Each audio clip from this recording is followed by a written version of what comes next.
Welcome to the broadcast, my dear old fruits. I shall address the Prince Andrew question later on in the show. First of all, today I've made the decision to share information that has been imparted to me. And I'm going to be sharing it in the spirit of gossip and in the spirit of tittle-tattle. Call it what you will. But I will be holding forth. There will be no bells or whistles today, which is a blessed relief for me because I don't have to spend hours editing. I will be holding forth, sharing information I have, and then sharing my views on the Andrew scandal. Take it or leave it. That is what is on offer today. So put the kettle on, pull up a throne, and shut that door, because we're going to get down to it and to the whispers. The whisper that was shared some time ago, actually, with me, came from a confidant of mine.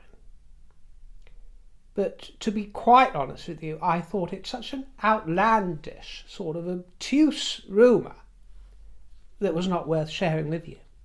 That was my initial impression. But then this week, I had an identical report come through from a totally unrelated source, an unrelated individual who says that I shall use they, not because of the him-her quiz, but because I do not want my sources recognised in any way, shape or form, but they say that they give the report credence. And I respect this particular individual very much. So, as absurd as what I'm about to reveal is, I thought that it is worth documenting here, if only for posterity, to see what evolves henceforth. So, for legal reasons, I will make it clear that what I'm about to recount may be indeed no more than palace gossip, and you can take it with a pinch of salt, do as you will with it, but it will be interesting to hold this alleged insight in our armoury of information, something that might bubble up in a few months, and then we can connect the dots, can't we, my dears? We can be looking out for signs of it. And, I must set the scene for this insight. I will set the scene, and I will take my time in doing so. This isn't TikTok, for those of you with a short attention span, or for those of you who can't handle a broadcast over 20 seconds in length. This is not TikTok. I will not be ticking and talking. So I shall take my time to share the whisper. This matter involves the death of King Charles, and so we must be able to muse on such a prospect dispassionately. Do you understand? So spare me any kind of mawkish sentiment about this, for those of you who might think that it's vulgar. These are affairs concerning our head of state, and it's only right that we should hypothesize upon that state of affairs. As Shakespeare wrote for King Henry IV, Part 2, uneasy lies the head that wears a crown. Well, Prince William does not yet wear a crown or bear that crown, but it hovers above him with all the weight of the kingdom and the burden of empire. So I want you to consider Prince William's lot and his conundrum, because there is a grave element to it. Not even 2 years into his father's reign, the king is stricken with malady. Fortuitously, Charles is a very hale 76 years old, despite that malady. But the prospect of Charles meeting, or indeed matching, the late Queen's 96 years is not out of the question, but it is far less likely than it seemed just a short while ago. That can't be denied, and is very much reliant on treatment and response to treatment. For William, progressing from the Duke of Cambridge to the Prince of Wales as he did, involved a new and demanding roster of responsibilities, chief of which, as heir apparent, is to support the monarch, that is, chief in regards to his duties. And then you have the royal foundation, his royal patronages, his involvement with the armed forces, investitures, special relationships and regiments. And then on top of that, he is the Duke of Cornwall, which is an enormous undertaking in and of itself. The estate of the Duchy of Cornwall isn't only in Cornwall itself, it also includes almost 30,000 acres of land over 19 countries. It's rather overwhelming. Then, of course, William is a loving and attentive father to his 3 children, who are all navigating the spoils of childhood in tandem with their royal destiny. Then, in quick succession, Catherine stricken, Catherine taken poorly, the life of the Princess of Wales in peril. So you find William, our dear William, deprived of mother as he was so prematurely, unencumbered of brother as he's been of late, and his burden intensifies. William told Eugene Levy just a week or 2 ago that 2024, in fact, was the most difficult of his life. And we've sensed his fear, haven't we, my dear fruits? We've sensed it. We've sensed his vulnerability, and we've seen his strength and stay, that steel and that fortitude that has come shining through, as a king of great legend is forged before our very eyes, like a gemstone of Arthurian lore. It's been quite remarkable to witness and feel. To be truly strong, one must know that vulnerability, I do believe, and one must be capable of understanding its limits. To know compassion, one must suffer. You understand, my dears, to have that deep understanding, one must experience. The richest treasures are found in the darkest depths. So the prospect of kingdom and the crown hangs over William much more keenly than anybody had anticipated. The next and every year of the king's life and reign is not a given or to be taken for granted. So whether King Charles is 76 or 106 at the time of his death, in that very moment, at the end of his final gasp, William ascends the throne in a chain line of kings and queens, unbroken over millennia. 15 realms, lest we forget. King William V meets his destiny. So, if we may, let's imagine King Charles dies today. What then? What becomes of the role of the Prince of Wales? It is not a hereditary role or heritable or automatic in any sense. It is traditionally bestowed upon the eldest son of the reigning monarch, and it's in the gift of the monarch. You might recall that Charles bestowed William with the honour of Prince of Wales very quickly into his reign, just a day later really, but it was never guaranteed that it would be bestowed so quickly.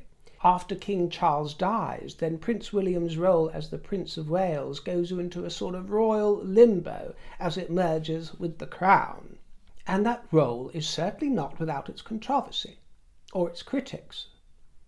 Especially in Wales, the role is not universally popular with all the fruits of Wales, should we put it that way, my dear, especially in modern times. There are those for and those against. And as such, there have been ripples of whispers that William, who is planning great changes for his reign as king, may dispense with the role entirely, finding it no longer fit for purpose. I wouldn't like to see that, but there are those out there who would. William was not invested as Prince of Wales in ceremony in the same style that his father was at the age of 21, I think it was, with that ceremony in Wales, where he was physically crowned by the Queen. And what of William's role as the Duke of Cornwall, presiding over a vast duchy as it does? Well, at the moment that King Charles expires and William ascends the throne, then the dukedom of Cornwall is inherited by Prince George.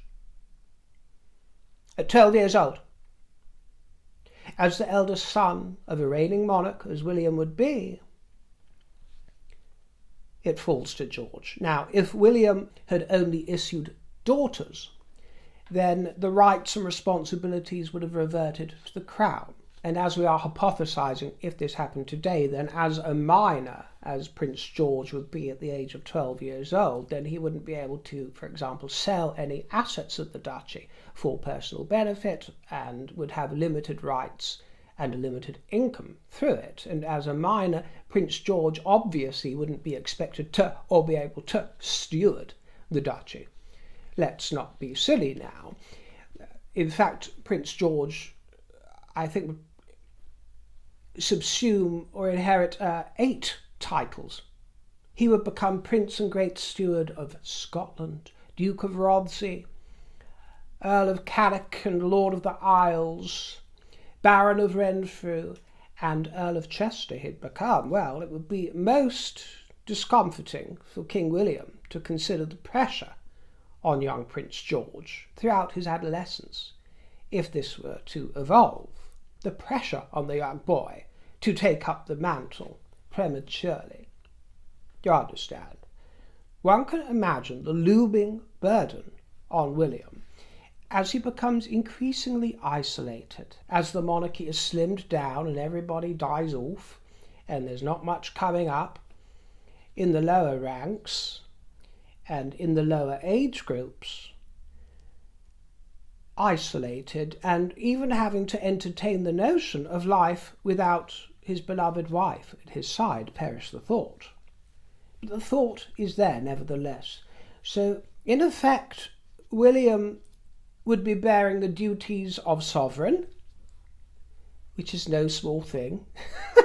Ask the king, ask the late Queen Elizabeth. It's a busy life, she said. Yeah. The duties of sovereign and, in effect, of the Prince of Wales's office and of the Duchy of Cornwall, in an executive and administrative sense, you understand, because they would no longer be his official roles, but Prince George would be too young to oversee them. So they would still remain a responsibility of his in a sense. And on top of all of this, in all likelihood, the mantle of head of the Commonwealth would also fall to William. Now, that isn't guaranteed. No one knows who will become the next head of the Commonwealth. I believe it would be put to vote, wouldn't it? But still, the word is, even though it didn't seem fashionable a couple of years ago, the word is that it will still go to William and become one of his responsibilities and duties. So that is quite some multitasking, isn't it? I think by anybody's reckoning. Enter the scene, todgering through the proscenium arch, well, Harry. The whisper that has been relayed to me is the astonishing suggestion that Prince Harry, like a shark sensing blood in the water, has been pressing this vulnerability behind the scenes in the wake of his pa's fragility and his brother Willie's impending burden and isolation. And I shall make the point again, for legal reasons, that this may be nothing more than chatter and falsehood and nonsense on stilts, but I am going to share what has been shared with me by at least 2 characters who indeed do believe that it is true. It's in that spirit. They tell me that behind Harry's effort to get cosy with the king that we've seen recently and get back in his good graces, delivering photographs of young Prince Archie, there have been seeds planted to try and convince Prince William that the only possible way he will be able to function effectively in the wake of, shall we say, a premature demise of King Charles is with Harry's help. Remember, the Duchy of Cornwall is inherited by Prince George, but there remains a vacancy in the gift of the crown, the role of the Prince of Wales. And my dear fruits, you might recall that some time ago Harry got it into his head that he saw himself as a viceroy, and he wanted to re-engineer and reignite that sort of opportunity, that sort of role, marauding the Commonwealth on behalf of the king, but really self-promoting. Well, didn't happen. Harry thought that by now they would be begging for his merciful return and welcoming him back with open arms. Didn't happen. He's like a dog with a bone, that boy. Now the magnanimous Uncle Hers todgers in to proffer his avuncular assistance and expertise, the suggestion being that Harry is the one who will be able to provide relief for his brother and can oversee the affairs of the Duchy of Cornwall and its dukedom on Prince George's behalf, and in effect own the princedom of Wales, thereby easing the huge burden on the shoulders of King William. Well, of course, when these whispers came to me, I asked my informants, I said, well, surely you only mean that he's suggesting he becomes Prince of Wales by proxy, in a sort of executive administrative role, a sort of pseudo under-regency, if you will. Not literally, but my informants both suggested to me outrageously, and I realise this is so outrageous, my dear, but this is what I've been told, that Harry sees no reason why he shouldn't subsume the role of the Prince of Wales, literally, to become the next Prince of Wales, adjusted as it would have to be for the first time in history to be bestowed upon one who is not the heir apparent and not the eldest son of a monarch. I know. As Sophie Ellis Bextor once said. I sound like her, don't I, my dear? I know. I know how outrageous and absurd this sounds. But I am told, in all seriousness, that Harry has been dropping this into conversations and mooting this idea with mutual chums between him and William. You understand? Eton bitches, as I would call them. Eton bitches have been lapping this all up and sharing it amongst themselves. You can ask them. And his attitude, I'm told, has more or less been, well, if I was going to do the job, then I may as well get the job title.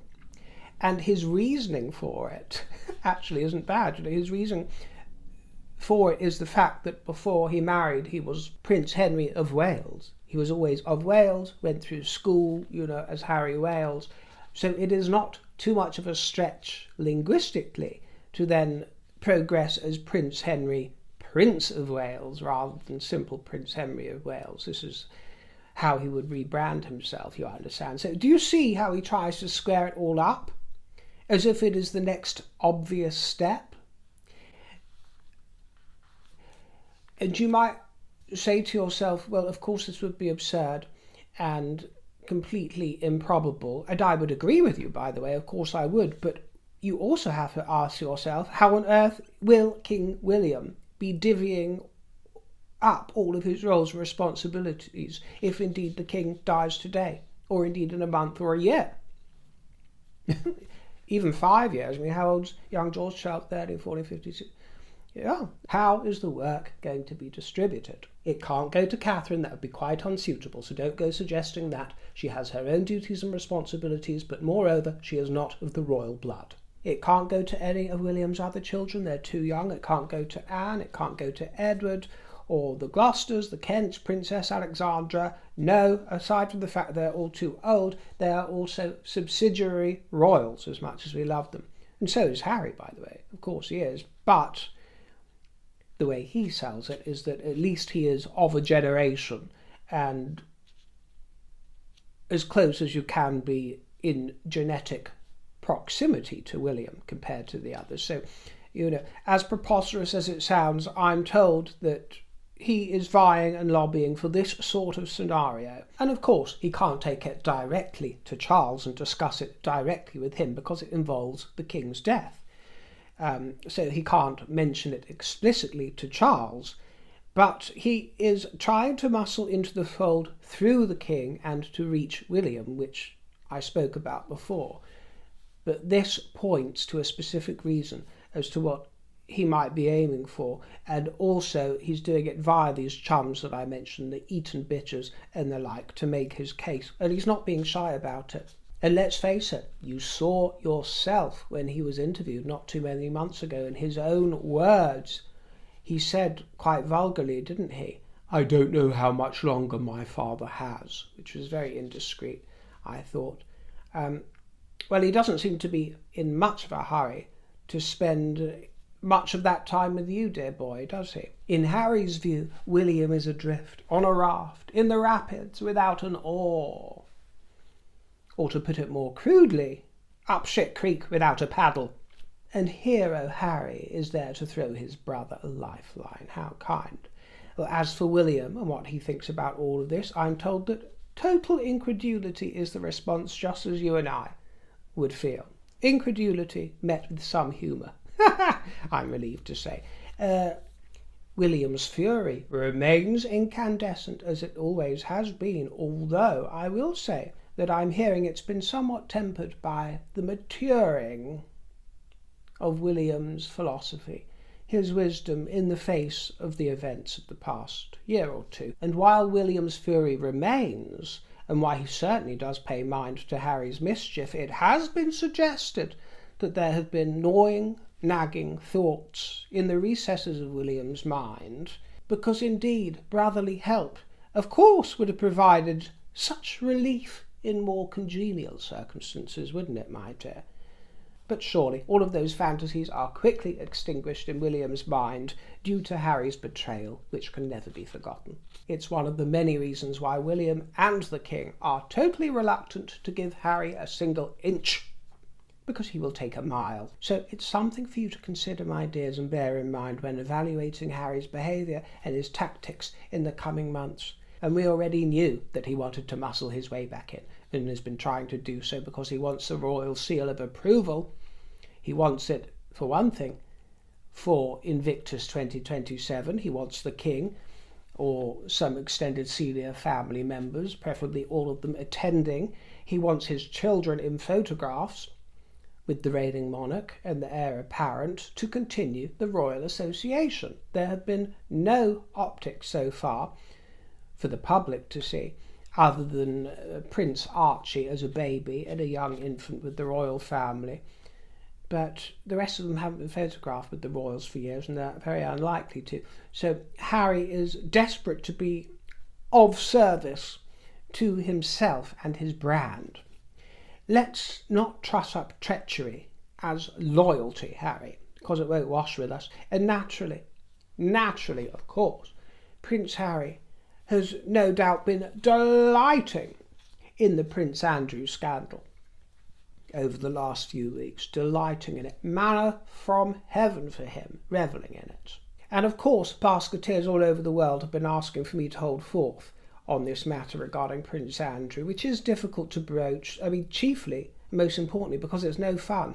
Yeah, I don't take great enjoyment and fun in discussing such unsavoury topics. It's complex, it's nuanced, it's an ever-evolving story, so I have to dance around certain issues and subjects. But one thing I will say is that I am not going to be tolerating the recent vogue for the press trying to drag Princesses Beatrice and Eugenie into the quagmire and through the mud. I won't have it. I simply won't have it. Anybody who knows them, be it friend, colleague, stranger on the street, will tell you, if they've encountered them, that they are exemplary young women, impeccable royals, and nice young girls. And nobody's perfect, but they do not need to be dragged down into the quagmire, especially with the turbulent upbringing, turbulent life, turbulent parents. They've turned out exceptionally well, and a great credit to the late granny. So I just will not tolerate all of this sophistry that you see emerging, bubbling up in the pages of tabloids. When on the subject of Virginia Giuffre,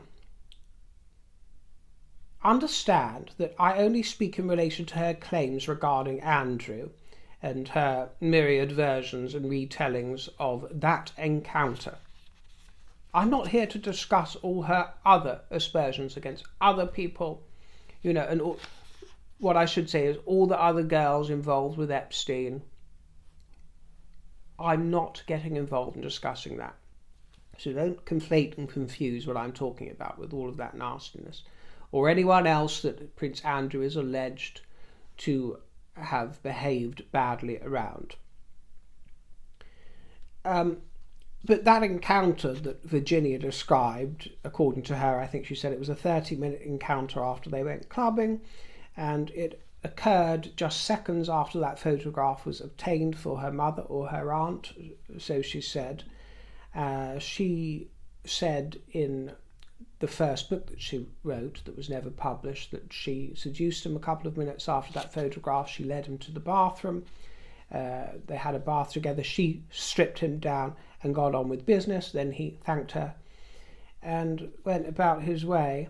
As she says, doesn't she, that she was coaxed into it, or forced into it, I think she said, by Gillen and by, Gillen Maxwell and Epstein, and that she was paid $15,000 for doing that, which, especially for the time period, all those decades ago, whenever it was, $15K, you could get a small house with that deposit in the kingdom, probably a decent sized house with that for half an hour's work. So, and bear in mind that this was in the kingdom where 17 years old, 3 months shy of 18 as she was over the age of consent, and by her own account presented herself and appeared a willing participant, in fact an enthusiastic one. I believe she went on to say that the liaison was repeated twice in different places, and in her posthumous memoir she has told tales suggesting that Prince Andrew was involved in an orgy with her and 8 other young women, or as she describes them, young girls, I think. So without factoring in the rest of her troubled life, I'll be honest with you and say that as distasteful as much of it is, I've got other things to be outraged over. This is what I'm struggling with. This is what I don't quite understand in the temperature. I mean, I understand it because it puts bums on seats and it sells copy and people are very invested in it and it gets people outraged, so it sells. But I've got other things to get outraged about than a 17-year-old getting paid £15,000 for a roll in the hay with a 41-year-old prince. Yeah, I said what I said. I've got other things to worry about, my dear. If it was that traumatic, well, she got £12 million compensation for her trauma. Allegedly. We're not privy to the details. There are other parties who suggest that it was considerably less and his life destroyed. I realise this is not enough for her surviving family. They don't feel that is enough in regards to Andrew, and I don't actually think that they'll be happy until he tops himself, and probably the rest of his family as well. That's the impression that I seem to get from them and from other quarters. Well, if he has been truly vile to anybody at all, Prince Andrew, then that's unfortunate, isn't it? Of course it is. But on the spectrum of public outrage, if I'm going to be outraged by anything in the public eye, well, I'll start with, I don't know, the events of October the 7th a couple of years ago and the fallout from that, the trauma of those victims and families, that are unlikely to get £12 million compensation. If I got £12 million compensation for every encounter that I regretted at the age of 17, then I'd be richer than Imelda Marcus. Do you understand? So what has been interesting is that this week's revelation that Virginia posthumously accuses her father, Sky Roberts, of interfering with her in the most deprived way. I'm going to dance around the language, as you might understand. She has accused her father in death of interfering with her as a child, and that, if true, would be the true sense of the word paedophile, isn't it? People throw around that word, pedo this, pedo that, they throw it at Prince Andrew, and if details were to emerge that he was, then he would have to suck up the consequences of that, and I would have no pity for him. But at this moment in time, a paedophile is categorised as someone who is attracted to humans of 5 to 12 years old, but mainly at the lower end of that scale, pre-pubescent children. And I find it so distasteful, wrong and vulgar that that word is put into the same sentence as people like Prince Andrew, when it does not apply to them. And some dickheads out there can't seem to understand that that does not a defence of Prince Andrew make. It doesn't mean that I'm here batting for his side or making excuses for his behaviour in any other compartment of his life. I merely make the distinction, draw the distinction, and say that it's an important distinction to make because paedophilia is a particular kind of wickedness, and the category and the name for the category should be reserved for that kind of wickedness. If him or anybody else was revealed to indulge in that sort of wickedness, fine, use it, but it hasn't been. If what Virginia has said about her father interfering with her, and she goes into graphic detail about it, which I will not be going into, but she claims that, she was basically passed around to a friend of his when she was a young child, then it's utterly heartbreaking. The trauma is, of course, completely understandable, which should go without saying. And I'm only saying if it's true, not because I wish to disparage Virginia, but because she misremembered a lot of important things in her life, according to her. She relentlessly pursued and sued Alan Dershowitz, and then retracted that after, in effect, ruining his life for several years. She retracted that, saying she might have been mistaken, might have got things wrong. That is a big mistake to make, if it was a mistake. And then up to her final days, there were many contested facts about her remembrances at the time involving the crash she was in, and the bus driver that I think was disparaged. She was estranged from her husband. They'd been going through difficulties with her, the husband and the children. She was away from them, not in their life for a long time. So I have every sympathy for the fact that she was suffering greatly. She ended her life, so that suffering was obviously running very, very deep. Her father, Sky Roberts, denies the claims. So in effect, he is saying that she is lying. And I'm not saying that she was lying about being interfered with. It could very well be true, very well be true. But her father, who has previously defended her and said that she only speaks the truth, is now having to defend himself, saying that, in effect, she's lying. Virginia's brother and some of his family are baying for Andrew's blood, which I could absolutely understand if Virginia was 14 years old when what went on went on. But at 17 years old, 3 months shy of her 18th birthday and over the age of consent, she made her choices. She made her choices. And I'm sorry, it might be sleazy, you might consider it unsavoury, and it may involve a world of rich, entitled men that she was mixing with. Well, me and all of my girlfriends made all of our choices, wise and unwise, at 3 months shy of 18 as she was, and so did Virginia Giuffre. So if Andrew committed crimes, and if more detail emerges in that respect, then he should, of course, pay for them. If it emerges that he did, fair enough. If he did not, tough titty. Tough titty. He can't be blamed for ruining her entire life. If her claim is true, then her father, Sky Roberts, is the one who ruined her entire life. Why was this not revealed in public earlier? I realise the whispers have been doing the rounds for a long time, but she never revealed it in public until her death, until her memoir has just been released, this information about her father. So it makes one wonder, is the complete and utter stoning, the relentless stoning of Prince Andrew, less to do with the fact that he might be lying or misremembering about their encounters, or more to do with the fact that she wasn't prepared to name and stone her own father while she was alive? What I'm saying is that in wake of these recent revelations, it's crossing my mind that Prince Andrew appears to be being held to account for the sins of her father. He's being treated as if he's committed the most heinous, wicked sins of the kind that she is accusing her father of doing, rather than just, if what she says is true, then being a rather lecherous, entitled, maybe slightly sordid young bachelor about town, possibly taking advantage of connections in a certain situation, possibly just simply accepting an invitation to a pair of legs that are no longer crossed but are being presented to him on a platter. One gets the sense that she is punishing Andrew for her father's crimes. Then we have another figure, Sarah Ferguson. Sarah Ferguson, or Fergie, who is actually a descendant of King Charles II. Yes, indeed. Through his illegitimate children. One might add, perhaps that's important.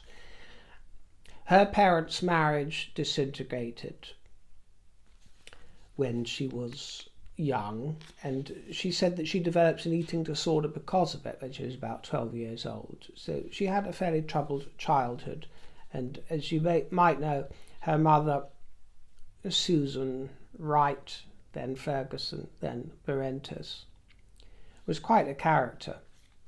And she abandoned, if you want to use that word, her daughter. She abandoned Sarah in 1972. I don't really know, even trying to be fair to her, what else you can call it, because she moved to Argentina with her new polo star husband.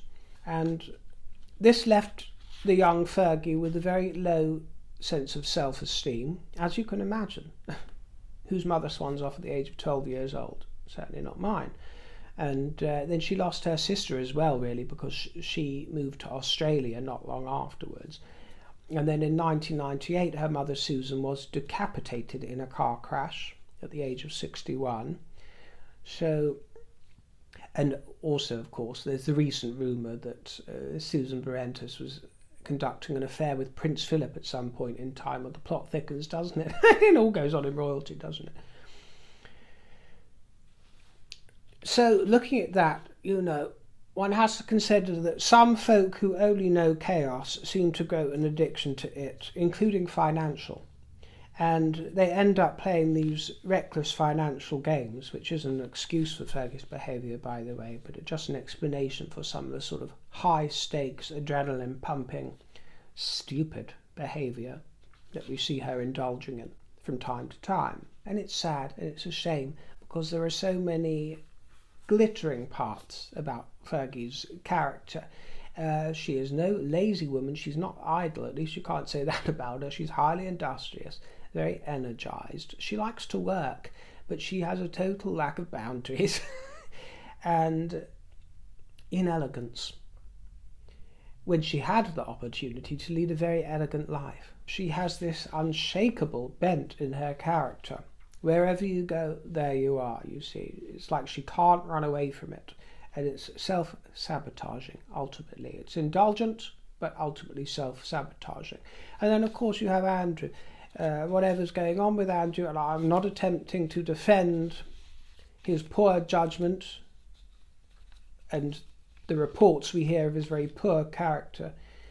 But I will continue to say that the witch hunt is all out of proportion. This is my objection. Have your say. Dislike him. Hate him if that's what you want to do. Hate everything that he stands for.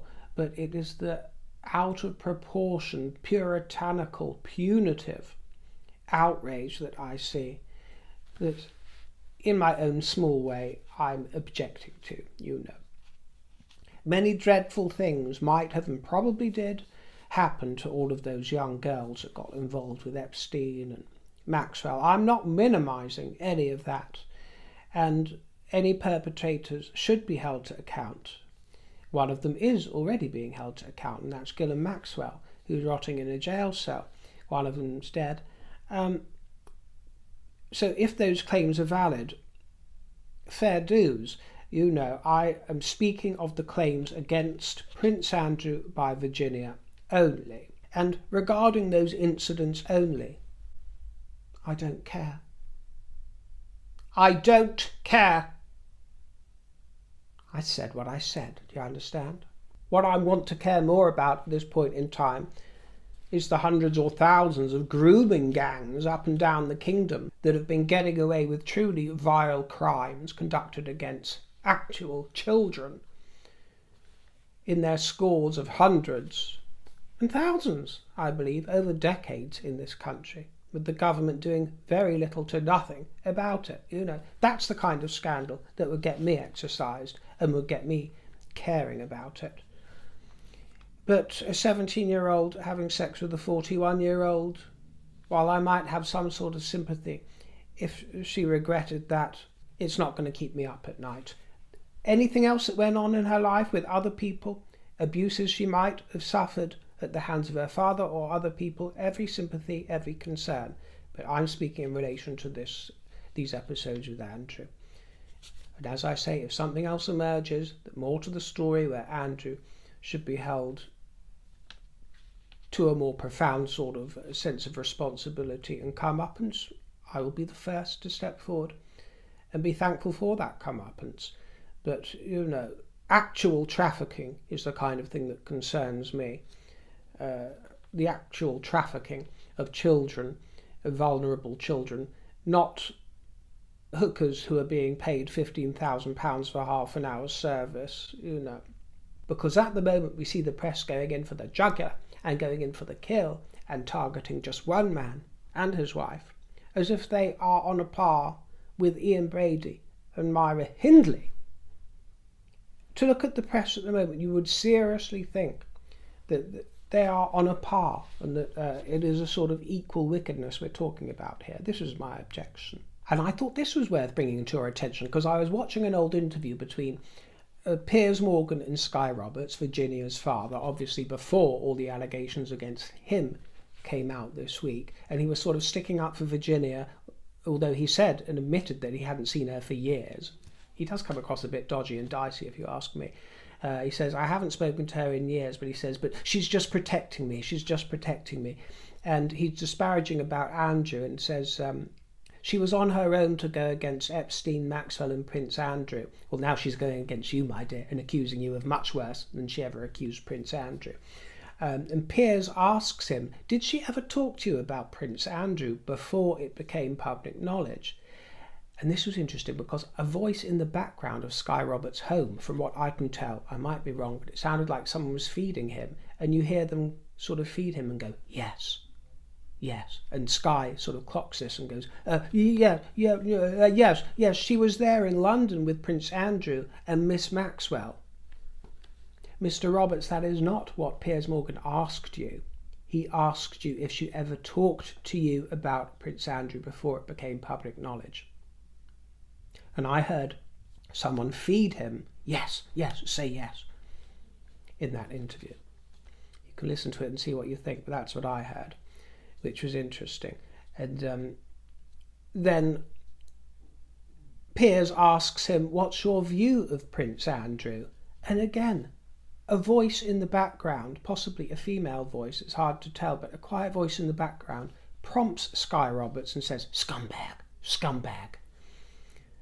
And so Sky Roberts, hearing this, says, yeah, I don't care for him at all. I mean, he's a powerful royal figure and thinks he can do what he wants to do. Well, according to your own daughter, Sky Roberts, what Prince Andrew is alleged to have done pales in comparison to what she has now accused you of doing to her as a prepubescent child.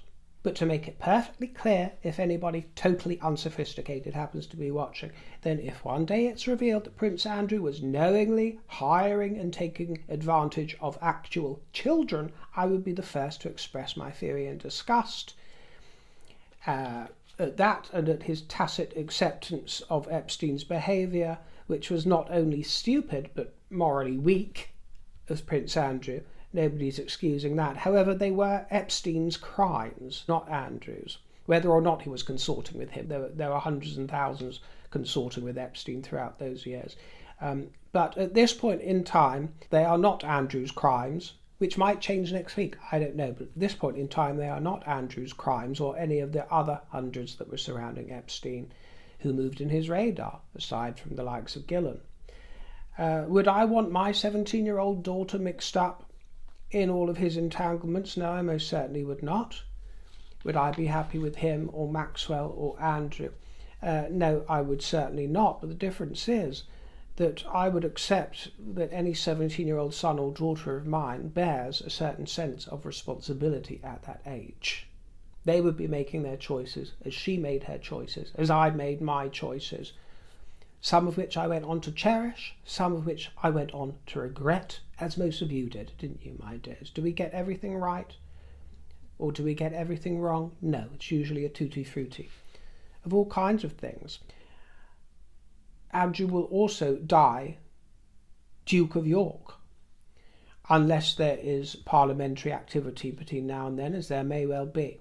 But he has simply agreed to go by Prince Andrew, and the dukedom and all his titles remain extant, just as Prince Harry's HRH remains his. It's simply an agreement not to use this style. And Andrew agreed to stop using the style of HRH 3 years ago, didn't he? So he hasn't been using that anyway. And he will not be using the honour of membership of the Order of the Garter, which is the most senior knighthood in the British honours system. But let's hope for something more light-hearted in the next broadcast, shall we, my dears? Because it all gets far too heavy and mucky and murky with all of this Andrew and Virginia stuff, doesn't it?